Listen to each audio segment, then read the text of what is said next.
Mr. Katwala, here in the UK and watching closely what's happening, how influential is Musk here? How much trepidation should Labour, the government and others be feeling about Musk's interference? They're feeling a big dilemma about how to respond to him. He won't have the level of influence in British society that he can have in American society, because if you're on Donald Trump's side in America, half of America is with you and half of America doesn't like you. It's a much smaller group over here that likes the politics of Donald Trump, but it makes it difficult as well because he's so connected to the American president. The British government's hoping to have a business-as-usual relationship with an American government led by Donald Trump. And so Musk's ability to drive the news agenda here was difficult. They'd like to laugh him off if he's calling on the king to dissolve the parliament and hold an election. That's not going to happen. Well, basically, it can't happen. It's constitutionally ignorant. And so you can ignore that and not feed the troll, even if he's a billionaire. But once you get into the grooming issue and Tommy Robinson and the kind of things that stoked the riots in Britain in terms of online misinformation, they took the view that the Prime Minister had to respond to defend his own record on grooming, to defend his ministers in terms of what their role had been. And so they've reluctantly had to engage with Elon Musk. What is the percentage approval of Musk here? Well, it's about 16 to 20%, but a lot of people on the fence when he bought Twitter. 40% of people don't know, and it's now 2/3 of people don't like Elon Musk, a sixth to a fifth of people like him. And so the more people in Britain have heard of Elon Musk, the more they disapprove of him. You might think he was very impressive with his cars and his rockets, but the Elon Musk that supports Donald Trump is not popular in Britain. He's got the same kind of appeal as Donald Trump has got in Britain, and only a sixth of Britain wanted Donald Trump to be elected. So, as you said, a lot of what he issued about Starmer was basically lies and misinformation, and Starmer felt he had to react. And we're going to get into the specifics of the grooming scandal, which was 2 decades old, in a moment. But I want to ask Kara Swisher, who has been interviewing Elon Musk, probably one of the first to do so many in-depth interviews with him over so many years.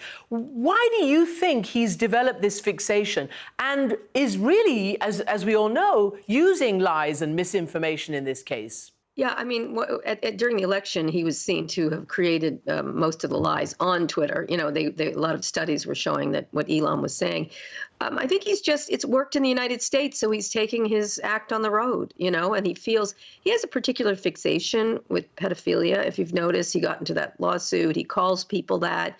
And so he fixates on it quite a bit, and he finds it an effective tool when he's attacking people. And what he does is he does it in mass, in floods of it. I think there were dozens and dozens of posts in one evening about the topic. And he does it late at night, and you can read into that anything you want, but he does it in sort of a manic frenzy. And he thinks it's effective, and he gets very dramatic. If you don't vote for this person, all hell will break loose. The world will be over. And so this is his style. And I think he's been emboldened by the success of the United States. And unfortunately, some of this stuff seems to work over time as people start to hear misinformation mixed in with facts.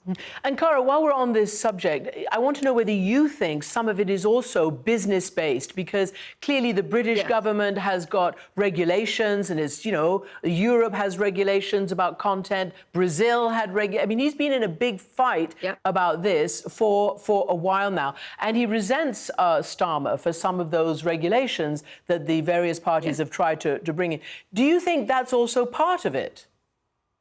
I think everything is about that. Everything he does across the globe is about buying Twitter. Everything else has to do with his businesses. And you can always trace it back to something that will advantage his businesses, any of his businesses. And so probably the Online Safety Act there, your version of it, we have one in this country, it probably irks him. I think Twitter X has some problems with that. Regulation is another thing. He doesn't want to he's unbound. He sees himself, he's a big video game player. He sees himself as Ready Player One all across the globe, and he wants a global impact. Now, what's happened here is he invested $250 million in Donald Trump, and I use the word invested correctly, and his wealth rose by $200 billion, and it was already at $200 billion, and now he has more money than ever to do it. And so he sees it as an acceptable risk to to flame you, to do toxic nonsense, to do misinformation, to put out stuff that people are on edge about. Everyone's on edge about child sexual abuse, no matter, even if it's 20 years old. And he takes a little grain of that and eats at people, you know, and that's his method. He did it here about immigration, about gay people, about trans people. He attacks and he attacks and he attacks, and it can work in many instances. Well, it did work for him.